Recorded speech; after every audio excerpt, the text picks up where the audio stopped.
fella. Good evening, everybody. Sorry for being a little bit late. I think I know quite a few people here, but for those that don't know me, my name is Peter Harris. I'm Councillor Peter Harris, and I'm the ward councillor here. Welcome, for those that are not from Weeley, welcome to Weeley. Weeley and Tendring, the best ward in Tendring district. Second best. Councillor Gray may disagree because he thinks Little Clacton's the best one. So, so thanks very much for coming today. Someone said to me, well, as a councillor, what difference would it make having Nigel Farage as the MP for this area? And I cannot tell you how important it is to get Nigel Farage elected here. It will make a massive, massive difference to not only me as a councillor, but in terms of the area, the district, having an MP that actually backs local councillors and doing, you know, and helping us do what we do is absolutely huge. You know, I meet in this very hall, or next door actually, with the parish council every month, and the same issues come up month in, month out. We talk about things like potholes. We talk about things like the public right-of-way not being cut.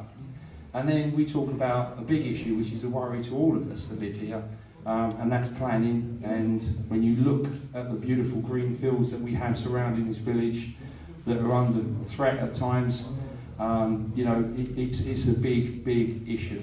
And having an MP that backs us and is able to fight for us as well is going to make a huge difference. I can think no other person who I would rather have as MP here. He's taken on, you know, the EU's taken on the Banters, I'm sure he will tell you, but, you know, to have him take on Essex County Council as well, which is something that we really need to do, I think it will be absolutely awesome. So without any further ado, I'm going to introduce you to hopefully the next MP for Clacton, Nigel Farage.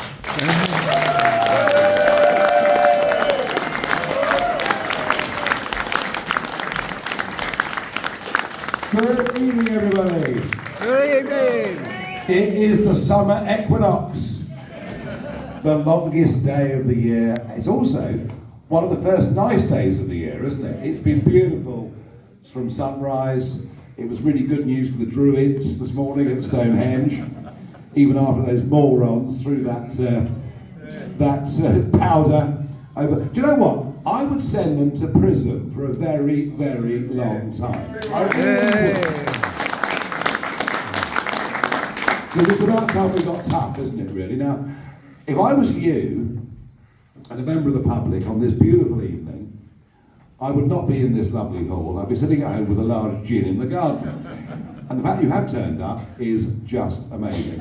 I'm going to begin with a bit of national news, and that is, just over an hour ago, the Reach Group, who own the Daily Express and the Daily Mirror, have published their latest opinion poll.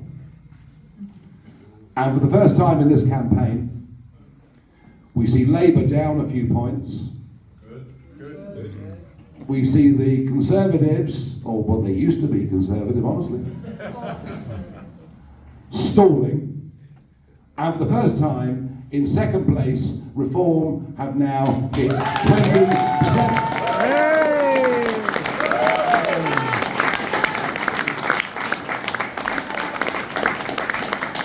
Which, when you think about it, I've only been back 3 weeks, it's not bad, is it? We've got momentum behind us. I know we have. Everywhere I go. I mean, last night I was in Blackpool, tonight I'm here with you. Everywhere I go, I meet people, they all say the same thing. Good Lord, we were just talking about you. And we are the subject of conversation at breakfast tables, outside the school gates, in the bingo hall, in the pub. I know this because I campaign in pubs more than anywhere else. But we are the subject of conversation. And even though, with 13 days to go, we've got into the 20s, tell you what, there's a huge number of people still wavering. There's a huge number of people who could still come our way. It is not impossible that in 13 days' time we could do something truly, truly extraordinary. If that momentum keeps building, goodness knows what we can achieve. My aim from the start of this was to say, look, Labour are going to win. After 14 years of Tory failure, and after 5 years of Tory betrayal, and I say that because in 2019, I stood aside. I stood my candidates aside here and round the country to say, right, let's give Boris a chance. Let's say no to the unpatriotic Jeremy Corbyn, who I think would have been a disaster. A complete anti-British, anti-British army, pro-Palestine, lunatic. Totally lunatic. So I couldn't have had that. But I actually thought there was a chance. Oh, was that yours? I didn't steal it, I promise. Sorry for interrupting. No, that's fine. A bit of heckling is all right, I don't mind that. I can live with heckling, because I used to do a bit of heckling myself in the European Parliament. What I can't put up with are people throwing drinks in my face or throwing cement at me, and that is totally and utterly unacceptable. Just wrong at every level. And 80 years after D-Day, what is it those men fought for? They fought for us to be free, and they also fought for us to agree to disagree, and to do so volubly, but not violently, and to respect the fact that other people have a right to an opinion that is different to ours, even if we think they're wrong. And if Rishi Sunak understood that, he would have stayed, wouldn't he? He would have stayed for that international ceremony to honour the last remnants of that generation who were gathering for the last ever time on those beaches. And when you really think what the Americans did for us on Omaha Beach on June the 6th, for him to turn his back on them. A friend of mine was there, Steve Melnikoff. He's 104. I've known him for 10 years. He's a friend of mine. He drinks more beer than I do. He's quite extraordinary. He still plays golf. Doesn't need a buggy. And Steve was there on June the 6th, and I spoke to him that night on the phone. He said, how could a British Prime Minister not come and honour what we did, fighting for you, fighting for your freedom? And it sums up what's gone on with British politics. We're led by people who don't have the spirit of this nation in their hearts. They don't understand who we are, what we are. They don't respect our history. They don't understand that the basis of everything that we stand for, and I believe in family, I believe in community, and I believe in country. These are the things, these are the values that I believe in. But it's all underpinned by Judeo-Christian values. That is the bedrock. That is the bedrock. Now, it doesn't mean we have to be churchgoers. I'm Church of England, which is very difficult, given that the current Archbishop is a Marxist, and I find it very difficult. But it is those values. I mean, you think about it really, our life is based on the Ten Commandments. I agree with most of them. One or two I've had trouble with over the years, but that's who we are. And our leaders don't get that. Sunak doesn't get that. The Conservative Party have turned their backs on that. And as for Keir Starmer's Labour Party, well, I mean, I honestly don't know what that man believes in. I don't know what he believes in. And the trouble is, I fall asleep before the end of every sentence he utters because he's so boring. So we're at a very odd period. A very odd period. There's no doubt the Brexit vote shook up the British political system in a way that it had never been shaken up. The shock waves from the earthquake still are reverberating. They haven't quite settled. But what I know for certain is that Keir Starmer wanted to overturn the biggest democratic mandate ever in the history of this country, and that the Conservatives kind of pretended to believe in it, but haven't delivered in it. And look, the biggest issue in this election should be the population. We have a rocketing population. Your local councillor talked about house building earlier, and the pressures on areas like this. And what are we doing? All over the country, we add on 500 homes here, 200 homes there. Do we put in place more GP surgeries? No. Do we build more roads? No. You see, the impact of this is affecting everybody. Think about these numbers.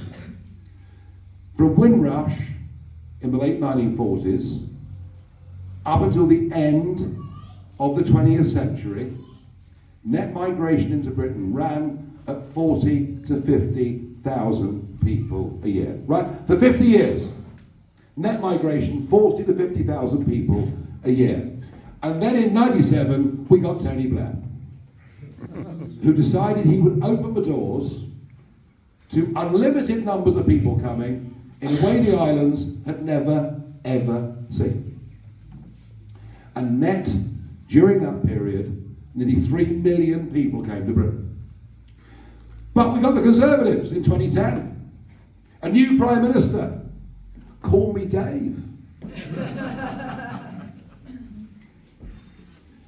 And Call Me Dave said, it's okay guys, I get it. I get pressure on public services. I get pressure on housing. I get it.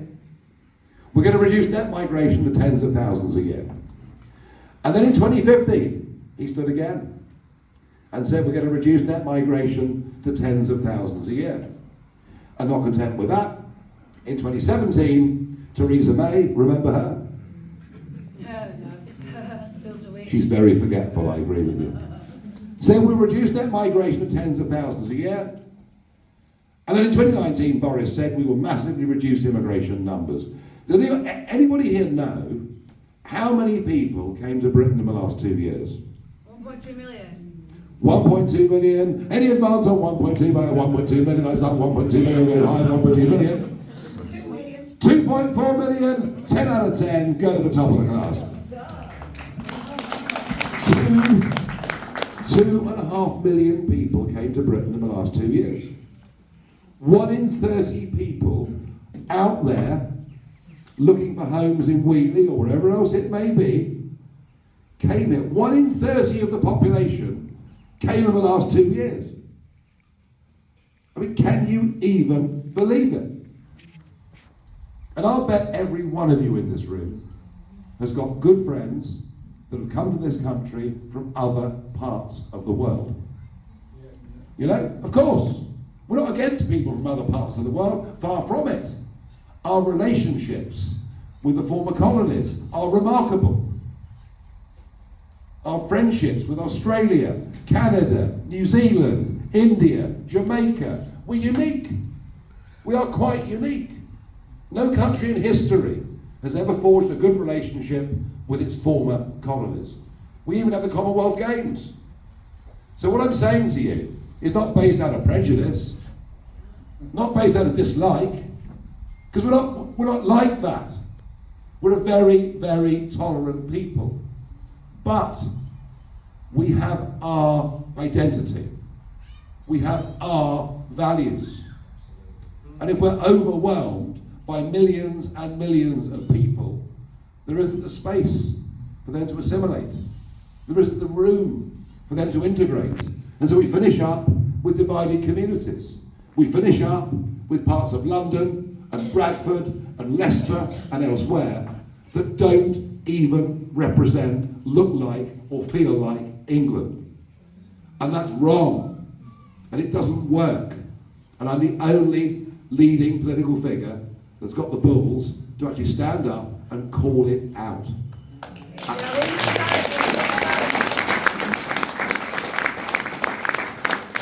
And they can call me all the names under the sun.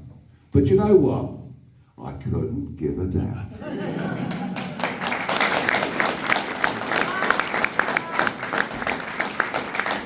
And I said to you earlier, family, community, country, underpinned by Judeo-Christian values, tolerance of everybody, but the primacy of who we are. And I have to extend this to say that as a member of Parliament for you, and as the leader of what is going to be a growing political movement across this country, I am going to fight like crazy to stop the poisoning of the minds of our kids. It's happening in schools, it's happening in universities. They're telling our kids we're uniquely bad. You would think we were the only country in history to ever have carried out slavery. That's the poison our kids are being taught. Anyone teach them that the Royal Naval Squadron spent 40 years driving slavery off the high seas? Anyone teach them that we were the first country to abolish slavery? Anyone teach them the British government spent more money getting rid of slavery than it did actually earn from it, and that we played a unique role in stopping? No, they're not being taught that. They're being taught terrible things about our nation. And I'm going to come back to D-Day, because I was very heavily emotionally involved in those events a few weeks ago, because I helped to raise 100,000 quid to send 17 veterans back to D-Day who otherwise could not have afforded to have gone. And I was there because I wanted to do that. I was there because it mattered. But can you believe that 50% of under 30s haven't even heard of it? So what rot are we teaching them in schools? Why are we not teaching them about what in some cases in this room, perhaps even parents or grandparents or great-grandparents, what we stood up for, what we did, the values we represent, things we're immensely proud of, and those values we want to carry forward for the future. Now, on the economics of it, I have to say I worry that our small businesses have not reaped the benefits of Brexit. All of us that voted Brexit thought life would get easier for small and medium-sized businesses. They haven't. I did a big interview this morning with Nick Robinson. That was nice for me, wasn't it? And it's live on the BBC at 7 o'clock. That's after the Reform Party political broadcast, which is on BBC One at 6:55, but we may still be here, I don't know, in which my dog features more than me, I'm very pleased to say. But you know, when you talk to these people, they don't even understand how we feel.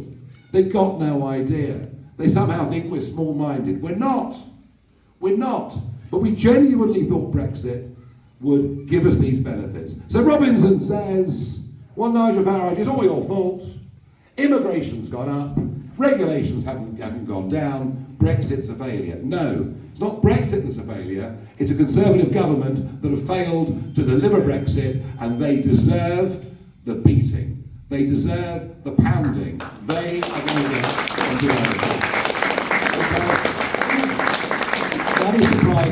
That is the price of betrayal.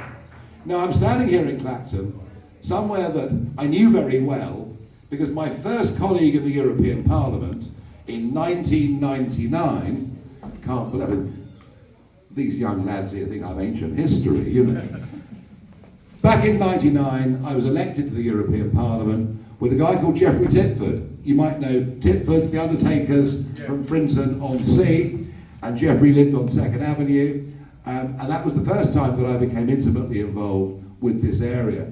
But of course, 2014, Clacton became the epicentre of a political revolution.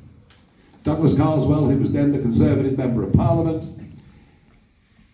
came to see me for lunch, which is how I do business generally. Seems to be over a glass of wine, you generally get life sorted out. And he said, I can't put up with it. I can't put up being in this Conservative Party, allowing Brussels to take over more and more and more of our lives. I want to come and join UKIP. And we both agree, yes, fine. But unlike all the other MPs who switch sides, don't they? They cross the floor. They think that it's their right to join the Labour Party or whatever it may be. Douglas did a very principled thing. He resigned as a Conservative, he announced himself as UKIP, and he then resigned his seat and said, I will let the people of the Clacton constituency decide whether I've done the right thing. He called a by-election. Do you know what? It was the most honourable political act I think we've seen for about 50 blooming years. It was amazing. And so I came, and I spent a fortnight with him in Clacton campaigning. He won the by-election. It was the first UKIP victory in Parliament. And after that day, Cameron could never, ever rat on a referendum. And I sometimes think that Brexit wouldn't have happened had it not been for Clacton, had it not been for Carswell, had it not been for principle. Now there's a word you won't hear from Rishi or Keir. Principle.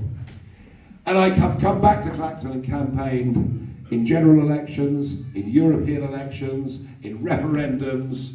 I even bought my GB News show here a couple of years ago and did a live show.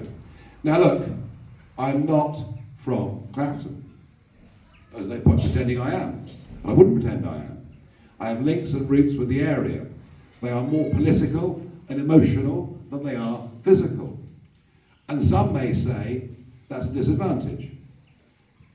But luckily, I've got 4 local councillors, including Peter from here in Weeley, who already have come and joined me.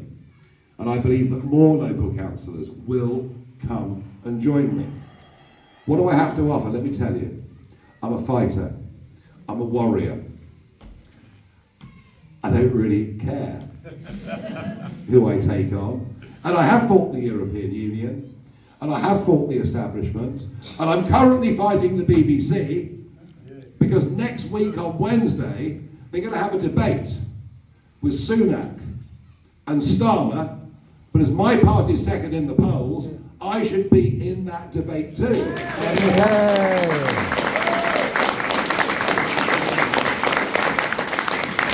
I've fought the banks and I've fought many other people. So if you vote for me as your Member of Parliament, working with a great local team, I will stand up and fight for you. You are a little bit, even in Essex, the end of the line. The sort of forgotten bit of the county. And I don't think that just applies to national government. I don't think Essex County Council, frankly, are giving you a very fair deal. And we've been at a school today, a school full of special needs kids, where the funding's being completely withdrawn. Do you know what? If you have an MP that can fight these buggers, they will back down very, very quickly indeed. Because I can be a great friend, but I'm a blooming awful enemy to have. Because I can cause merry hell. And as a national figure, the one thing I will try to do, but I'm not going to promise you I will do, because false promises in politics and in life are always a mistake. But the one thing I will try to do is to put Clacton back on the map, to make it a place that people want to come and visit, to bring tourism into the area. Who knows? I might even stand on the end of the pier and sing a song. I mean, who knows? But even more importantly, to try and attract some investment. There are actually some very high-class engineering firms in this constituency already, but we need more of them. There are far too many young people in Clacton, Frinton, and these villages that they get to 18 or 20 and they leave because there aren't the well-paid jobs here that young people need if they're ambitious and want to get on. I will endeavour to bring genuine business investment into the area. I can't promise you I'll deliver, but I'll give it a damn good go. I hope I'm going to get your support on July the 4th. And I hope Clacton, having led the Brexit revolution, I now hope Clacton is the tip of the spear of this revolt against the political establishment that don't understand us, don't know us, and have failed us. Thank you very much indeed.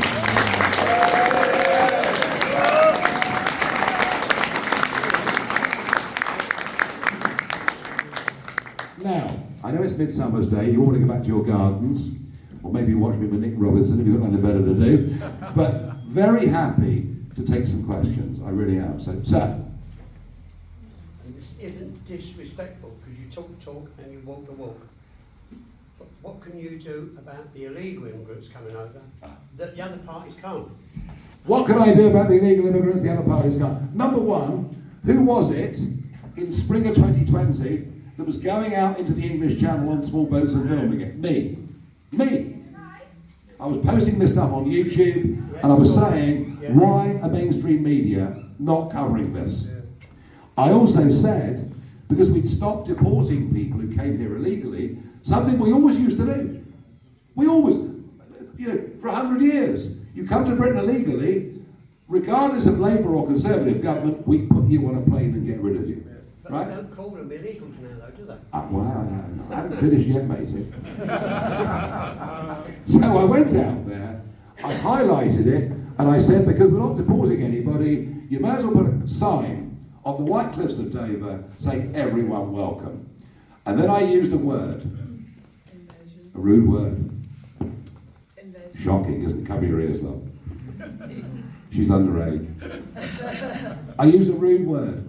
I said I feared there would be an invasion. Well, goodness gracious me. Tell you what, the mainstream media started covering it then. 4,000 boats later, and 127,000 people later, nearly all of them young men of fighting age who throw their documents into the channel when they reach the 12-mile line, and I filmed it, it's on YouTube, the iPhones, the passports going into the channel, so it's harder for us to find out who they really are. Young men coming from war zones, young men who've been involved in wars, young men coming from countries in which gang crime is a feature, young men coming into our country who come from cultures where women are not even regarded as second-class citizens. That is the extent of what we face.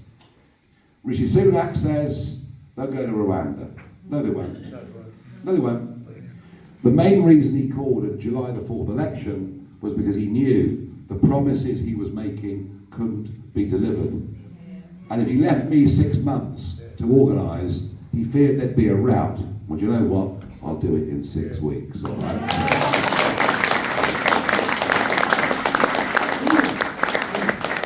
He told us that people had been rounded up and detained for the first flights. Yeah, remember that? Yeah. They've been detained. Update. Every single one of those people who came here illegally, and by the way, I still call them illegal immigrants, it's the right terminology. Every single one of those who was put in detention has now been freed on bail, and half have absconded already. Keir Starmer won't even talk about it. Labour's 6 key manifesto priorities did not even mention legal or illegal immigration. Now I'm coming to your answer. A friend of mine called Tony Abbott was the Prime Minister of Australia. They faced the same problem. The boats were coming from Indonesia. Bigger boats, carrying more people, travelling a bigger distance, but exactly the same problem. And you had Labour governments and Conservative governments who'd faced this, and nobody had the cojones to deal with it. And Tony said, elect me, I'll stop the boats. And do you know what he did? He ignored the criticism of the United Nations. He ignored the criticism of the European Union. He ignored the criticism of the British government. He towed the boats back to Indonesia. And guess what happened? They stopped coming. With leadership, you can do this. You can do this. And you don't forget, they're paying the traffickers up to €5,000 to come. You won't part with that money if you don't think you're going to be able to stay. We must leave the European Court of Human Rights and get back to 78.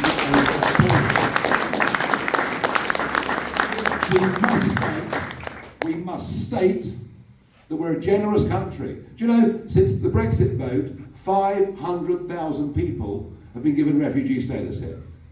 Right? We've allowed people from Hong Kong, we've allowed people from Afghanistan, we've allowed people from Ukraine to have refugee status. And actually, it's a huge number, but many of them probably were genuine refugees.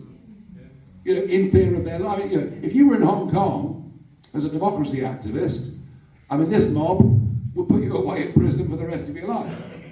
No one can tell us we're not generous, we are. But this is a complete and utter Nicky take. And that was a polite word I used, I did very well. And we have to say that nobody that ever comes via this route will ever be given refugee status, will ever be allowed to stay. And if necessary, after we've told the French, we've given you 500 million quid of British taxpayers' money, and your navy still literally escorts the dinghies from 200 yards off the beach to 12 miles from Dover and hands them over to Border Force or the much abused RNLI. If necessary, we'll pick up those young men, we'll get the Royal Marines involved, and we'll put them back on the beach at Boulogne.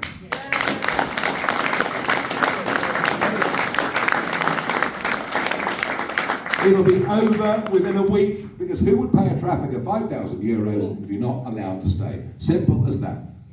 Do you not think that we should welcome these small boats? Because if Starmer gets into power, we'll need those boats to get out of here.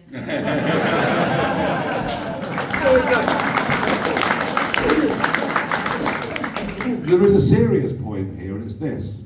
Last year, more millionaires, more wealthy people left the United Kingdom than any other country on earth.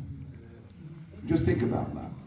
Regardless of your own financial situation, think about that. Do we want our richest, most successful people to leave? Do we want them to go and live in Dubai? Or our young entrepreneurs to go to Lisbon or Milan? 30% of tax is paid by the 1% of highest earners. Right? Set a perspective on this. We should be welcoming entrepreneurs, James Dysons, Jim Ratcliffe's. They've all left. They've all left because we keep on putting up tax. And the brain drain, and the older heads here will remember, back in the 70s, the brain drain. You know, young doctors, accountants leaving Britain, off to Australia, America, top rate of income tax in those days, 83%. Unearned income, 98%. The Beatles, George Harrison wrote a song about it, you know. If we drive out successful people and wealthy people out of sheer envy, all of us will be poorer. And I do think Labour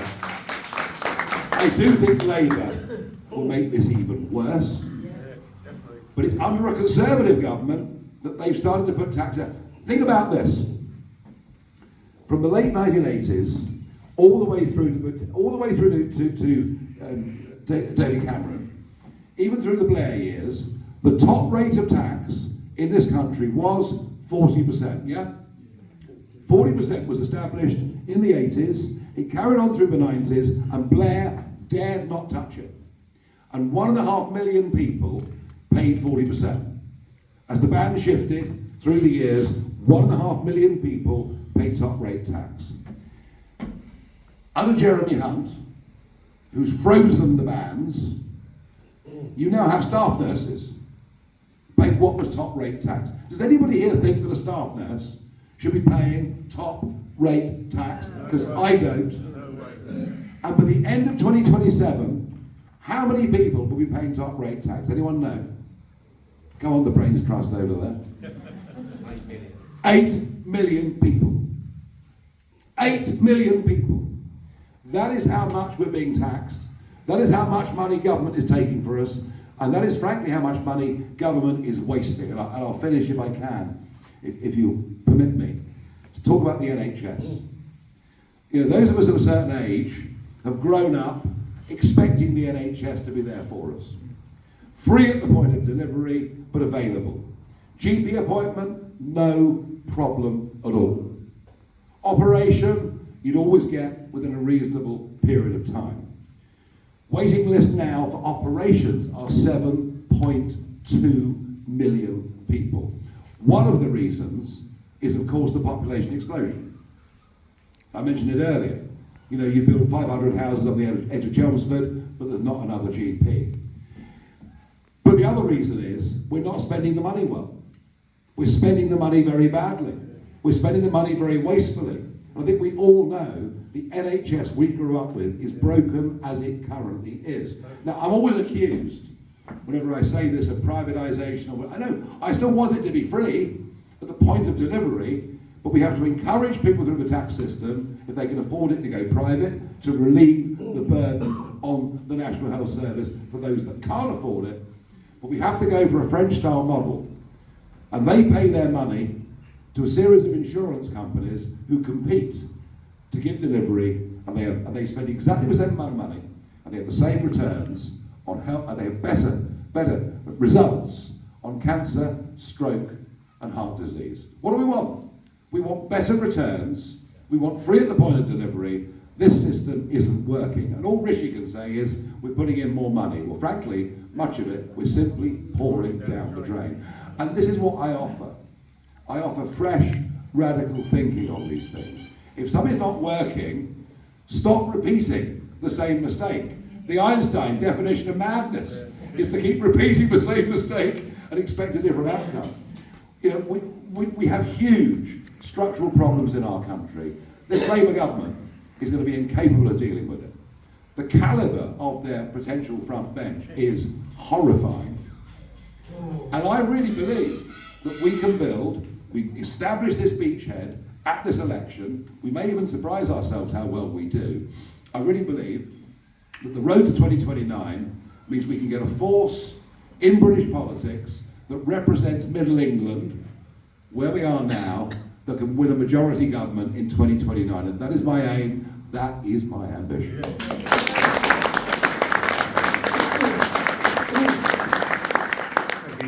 The UK electoral system is set against you. With 20% of the votes, you won't get 20% of the MPs. How would you like to see that change with proportional representation? Everyone's against us. Ofcom's against us. Can you believe that under Ofcom rules, even GB News are only giving us 8% of the electoral coverage? That's what Ofcom are doing. The electoral system's against us. Everything's against us. But we're not downhearted, are we? We're still fighting and trying. What would be extraordinary, so first past the post can do two things. One, you can get a huge number of votes and a very small number of seats. But two, and it happened in Scotland a couple of years ago, and it might happen here, you can get a good number of votes and all the seats. It inverts. If we get a Labour government with 38% of the vote and 500 seats, the first past the post system is finished. People will see it's not genuinely representative at all.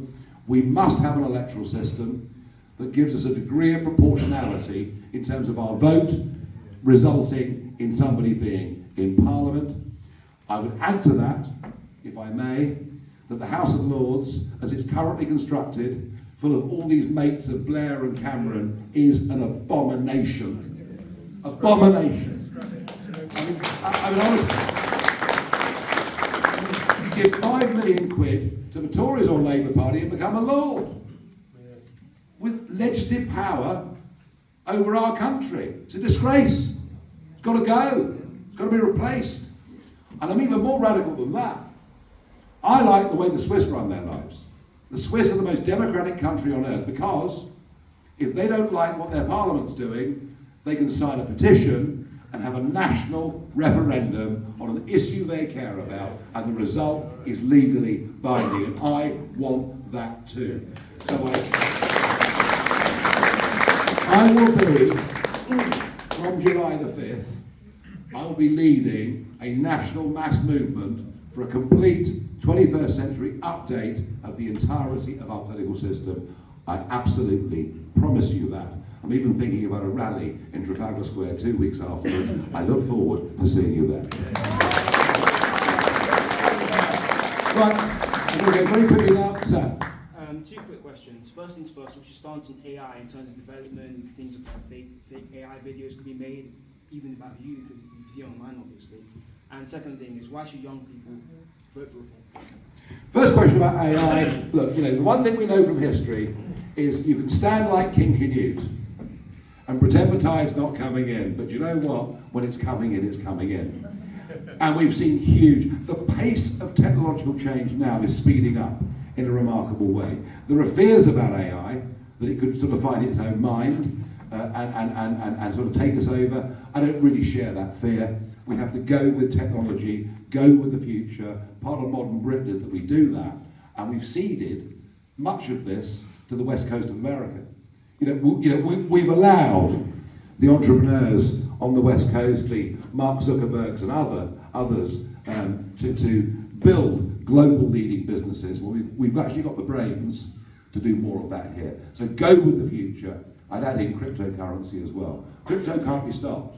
So why not why doesn't London become a hub for crypto trading? That's what I would want to do. Second question he asked was, why should young people support you? They are. They are. A growing number of young people are supporting me and supporting this party. I never saw this phenomenon in UKIP, but I'm now seeing it today. It's remarkable. Part of it may be that I showed my arse off on national television. I don't know. It's possible. I was elected, apparently I was voted the other day. My press officer, Dan, where is he? Told me the other day, I'd just been voted sexiest party political leader. Not all bad, you know. I then asked him who'd conducted the poll, illicitencounters.com. But then, I think Gen Z, the 15 and 25-year-olds, are beginning to recognise the BS they're being taught in the classroom, being taught at university. They want to get on. They're more ambitious than the lot before. They want to get good jobs, they want to earn money, they want to have houses, they want to get married, they want to have kids, they want to be normal. They want to be normal. And the problem they've got is that houses are unaffordable.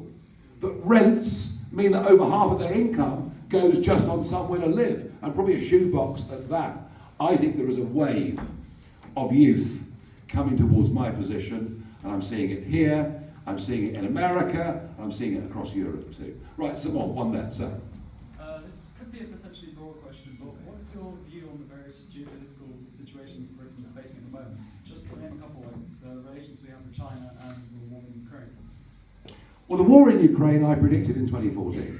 I stood up in the European Parliament and said there will be a war in Ukraine.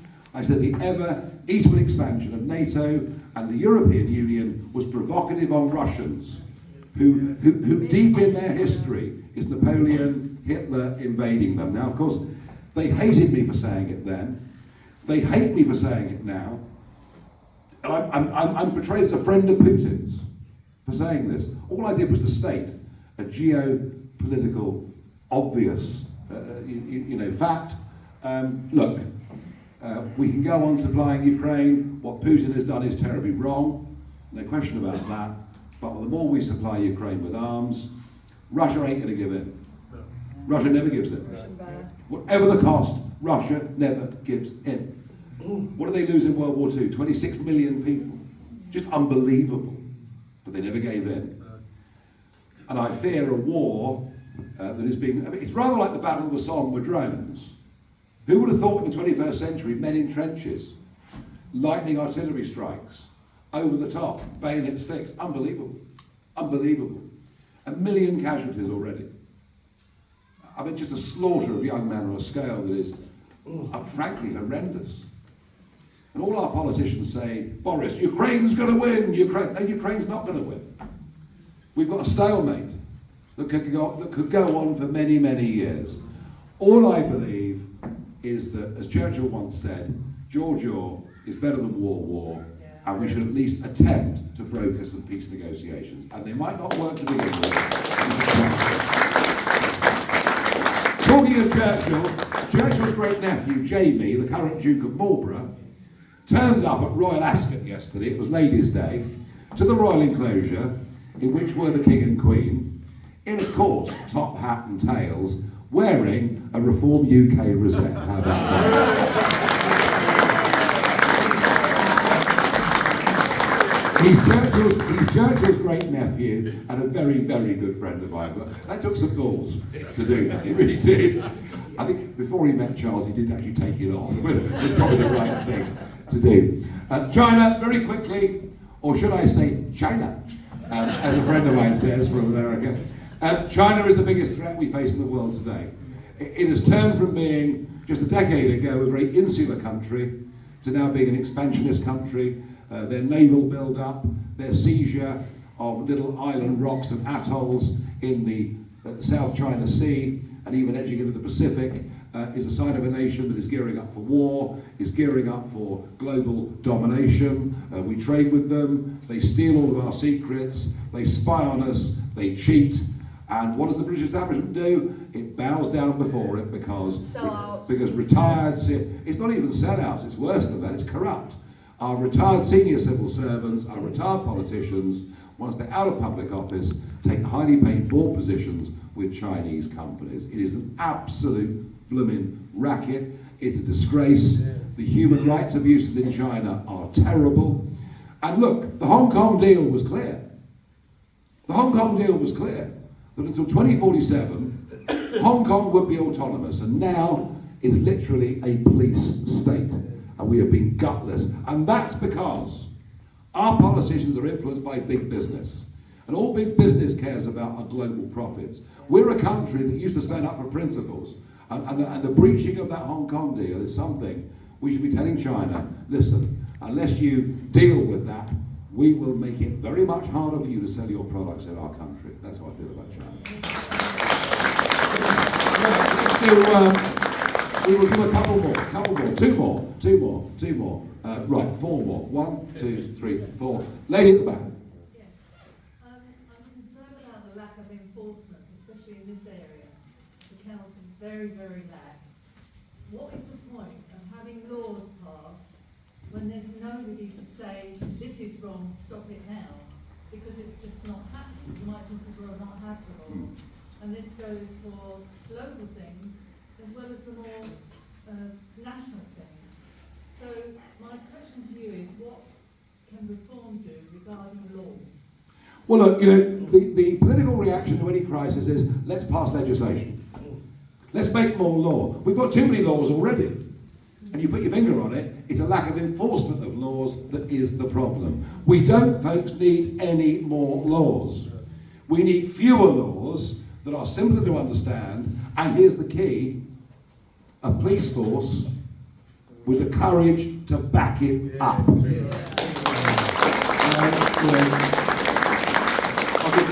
Because time's getting on, I'll give you one example. Knife crime. The growth of knife crime. You know, Clacton Pier, just a few days ago, right? Knife crime. Too many youngsters carrying knives. Do you know what we should do? Stop and search. Stop and search. Stop and search. That's what we should do.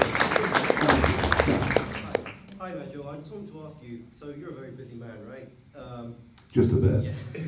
So obviously you're the leader of Reform, and you've also, you know, got an interest in America, right, in American politics. So how much do you think it's time, you've also had a very sort of active campaign around here locally. If you do win, how often do you think you'll be around in the constituency? Well, I'll be in the constituency every week, but obviously, as a national party leader, I'm going to have responsibilities more than just being an MP. I've got to go around the country. I mean, everyone knows that. But that's why it's vital that I have the right level of local support. Otherwise, I can't do it. And that's why having 4 of the councillors, if I was Donald Trump, I'd say the fabulous 4, so fabulous. They might even blush.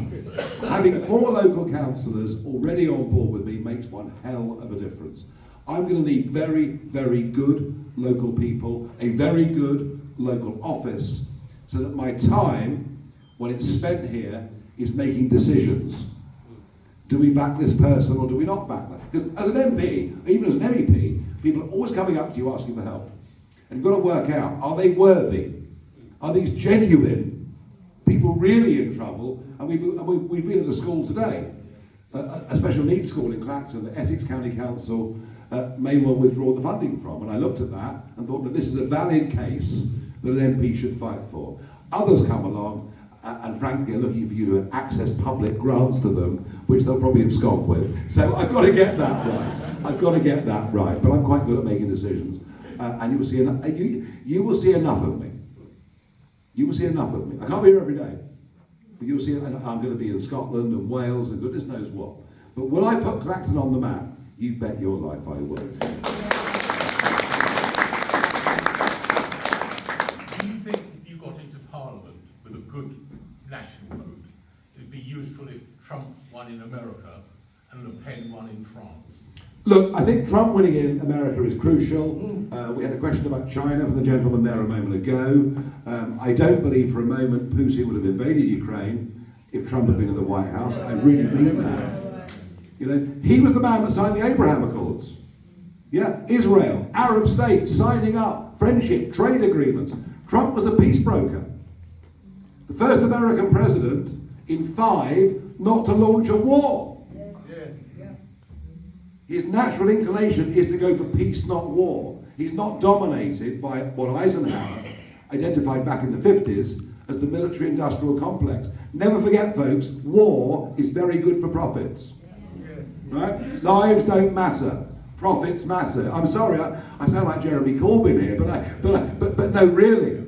You know, so I think a strong America and a strong NATO relationship with us makes the world a safer place. I desperately want the big guy to win in November. And you know, I know some of his comments are a bit rich for the blood.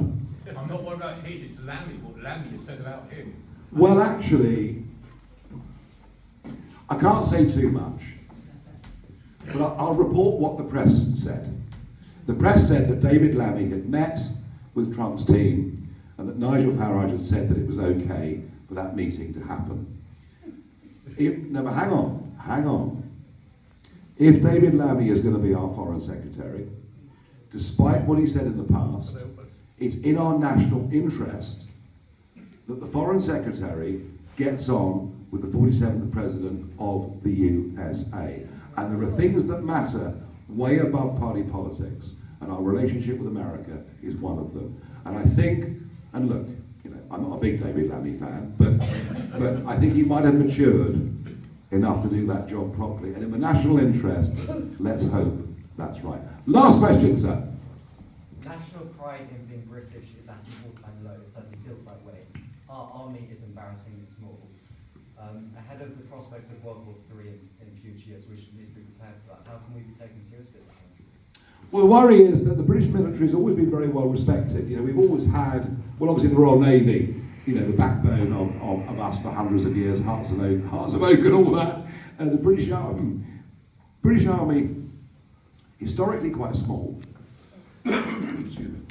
Historically quite small, but very professional, amazing special forces, hugely regarded by the Americans, back to the previous question, and a Royal Air Force that, you know, has always been, you know, the equal. Since 2010, the Conservative government has slashed the size of our armed forces. The army is down from 100,000 to 72,000. And Sunak talks about national service, but it's a joke. It's only 30,000 people who would go into the military for a year. But why should the military spend its time, money and resource training people for a year if they bugger off at the end of it? What we should do is be recruiting 30,000 young people into the British Army, building up our manpower and recognising that we're on the edge of America losing respect for us as a serious military power. And at a time, I mean, the world has never been as uncertain as this since the Cuban Missile Crisis. And even I wasn't born then. So it's a very, very serious time.